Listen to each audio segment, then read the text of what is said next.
অস্থির অর্থনীতির মধ্যেই আগামী ২১ সেপ্টেম্বর হতে যাচ্ছে শ্রীলঙ্কার রাষ্ট্রপতি নির্বাচন। এই ধারাবাহিকতায় নির্বাচনের মাঠ দাপিয়ে বেড়াচ্ছেন শ্রীলঙ্কার রাজনৈতিক ও রাজনৈতিক দলগুলোর নেতারা। ২০২২ সালে উত্তাল শ্রীলঙ্কায় গণ অভ্যুত্থানের জেরে তৎকালীন রাষ্ট্রপতি রাজাপাকসে পদত্যাগ করতে বাধ্য হন। সংবিধানের ৪০ অনুচ্ছেদ অনুসারে উত্তরাধিকারী নির্বাচনের জন্য ১ সপ্তাহ পরে সংসদের মাধ্যমে একটি পরোক্ষ রাষ্ট্রপতি নির্বাচনের সূত্রপাত হয়।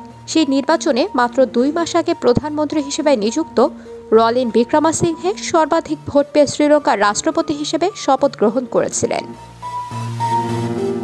শ্রীলঙ্কার সংবিধানের ৪০তম অনুচ্ছেদে বলা হয়েছে, রাষ্ট্রপতির পদে সফল হওয়া যে কোনো ব্যক্তি কেবলমাত্র রাষ্ট্রপতির কার্যকালের মেয়াদ শেষ না হওয়া সময়ের জন্য অফিস ত্যাগ করবেন।